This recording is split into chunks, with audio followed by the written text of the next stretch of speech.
BCS এর যারা কর্মকর্তা আছে তাদেরকে হচ্ছে মানুষ স্যার স্যার বলে সম্বোধন করে এবং তারা হচ্ছে সাধারণ মানুষদেরকে অ্যাক্সেস দেয় না। একেবারে আপনারা সচিবালয়ে থাকেন, একটা হার্ডলি ট্রুথ, একজন সচিব, যুগ্ম সচিব বা হচ্ছে একজন উপসচিব বা একজন হচ্ছে ইউএনও বা একজন ডিসি, তার সিনিয়রের সাথে তার যে একটা ইন্টারাকশনটা হয়, ওই ইন্টারাকশনটা আপনাদের দেখার সুযোগ হয়েছে কিনা আমি জানি না।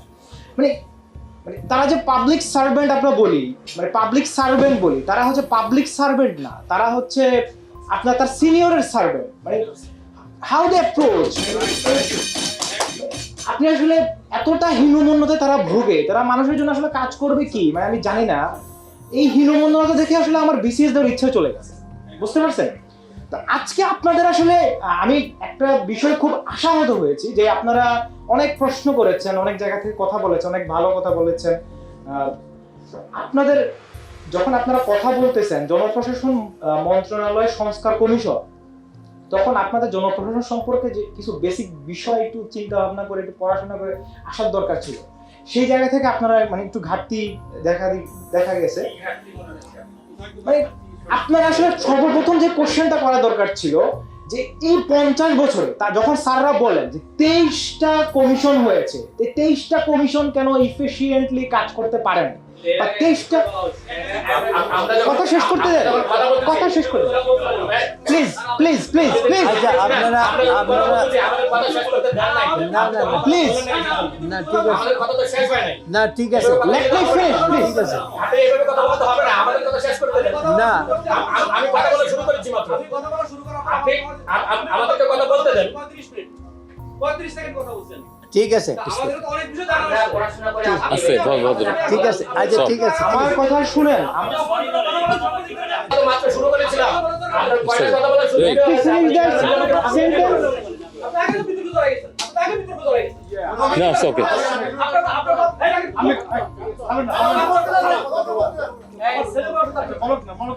হোক না আচ্ছা আমরা শুনি ঠান্ডা মাথায় Okay. তার সার্বিক পরিস্থিতি জানা সম্ভব না, কিন্তু সে জেল খেটেছে, জেল থেকে বের হয়ে আসছে এবং এই আন্দোলন করেছে। আন্দোলন তো আপনারা এখানে যারা আমরা কেউ করি নাই।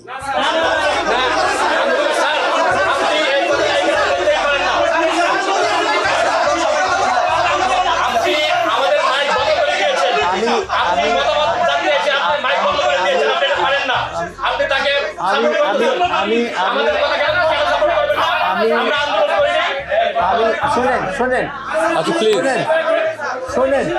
শোনেন আপনারা একটু রেশনাল হই আমরা। আমার কথাটা না না না না না আমার কথাটা শুনেন please please please please please please ঠিক আছে সবাই ছিল আমার আন্দোলনে সবাই ছিলাম।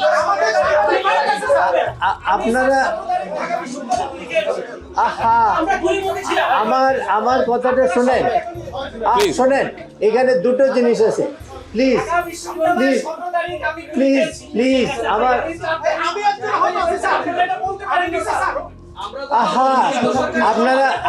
আপনারা শোনেন আপনারা না না হোয়াট মেক্স ইউ ফিল যে আমরা তথ্য নেই নাই, how did you conclude this? 1 নম্বর। 2 নম্বর হলো যে আমি যেটা বলতে চাচ্ছি সেটা হলো যে হ্যাঁ, সাংবাদিকরা যখন এই আন্দোলন হয়েছে সাংবাদিকরা ছিলেন এবং অনেক সাংবাদিক আহত হয়েছে, বাট আন্দোলন শোনেন মারা গেছে মারা যায় না, 6 জন সাংবাদিককে হত্যা করা হয়েছে। আমার 6 জন সাংবাদিককে হত্যা করা হয়েছে। শুনেন হাজার হাজার সাংবাদিককে শুনেন রাত কাটাতে হয়েছে। আপনারা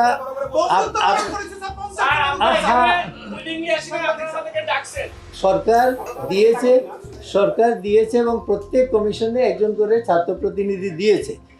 সেইটা আমরা যদি না শুনবার জন্য হতো তাহলে আপনাদেরকে এই যে এতক্ষণ আপনার কথা বললাম, আপনারা যখন কোনো একটা ইস্যু রেইজ করেন তখন তো সেটা বলতেই হবে। সেই জন্য আমরা এবং সেই কভার করতে গিয়ে আপনারা অনেকেই স্বাভাবিকভাবে যেহেতু আপনারা কাভার করতে গেছেন আন্দোলনটা, কাজে আপনারা পুলিশের গুলির সামনে ছিলেন এবং আপনারা আহত হয়েছে, নিহত হয়েছেন, এটা তো অস্বীকার করবেন না। কারণ আপনি আমি কিন্তু চেক করেছি কি কারোর সাথে একটা বিষয় হলো যে ছাত্র আন্দোলনের মধ্যে আমার সন্তান ছিল, আমরা আমাদের কোলের সন্তানকে মাঠে নামিয়ে দিয়েছি স্যার। কোনোভাবেই স্যার এটিকে কুক্ষিগত করা যাবে না, করা যাবে না। এখন এখন কথা হচ্ছে, মানে আমি যেটা বলতে চাইছিলাম সংক্ষেপে বলুন। যে আমাদের 80 বছরে 4টা বড় বড় বিপ্লব হয়েছে। আমি ওই কথাটা বলতে চাইছিলাম, এবং এই 4টা বড় বড় বিপ্লব পরিবর্তনের জন্য হয়েছে, এবং পরিবর্তনটা হয় নাই। এবং এই সময়ে যে পরিবর্তনটা হয়েছে, 24-এর আন্দোলনের পরিবর্তনের মাধ্যমে যে একটা মুনিট কমিশন হয়েছে অথবা অন্যান্য সংস্কার কমিশনগুলো হয়েছে, এই সংস্কার কমিশনগুলো কেন এক্সক্লুসিভ এবং কেন হচ্ছে আরো বেশি ভূমিকা পালন করতে হবে? এই সংস্কার কমিশনটা কেন আরো 23টা কমিশনের মতো না? আমার প্রশ্নটা ছিল ওই জায়গায়। আমরা যদি দেখি যে মানে সবাই ফিল্ড লেভেলে আমরা কথাবার্তা বলেছি, সকল আমলারা তাদের সুবিধার জন্য কথা বলেছে। আমি কিন্তু প্রথমেই আমার এই যে আমি যেখানে আপনারা বলেছেন যে আমার দায়িত্ব নিয়েছি, আমি বড় বড় কথা বলছি, বিষয়টা কিন্তু এমন না।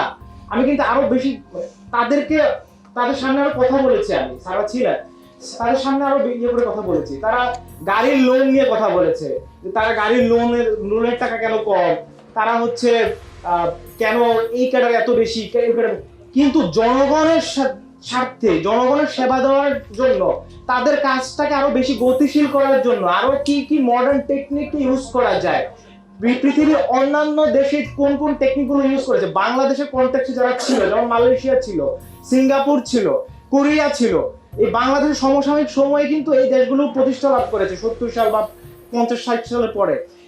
এই জায়গা থেকে বাংলাদেশ কেন ওই জায়গাটা থেকে ঘুরে দাঁড়াতে পারবে না? এই কনটেক্সট থেকে ওই জায়গাটায় প্রশ্নটা করা হয় না। আমি সেটা বলতে চাচ্ছিলাম আর কি।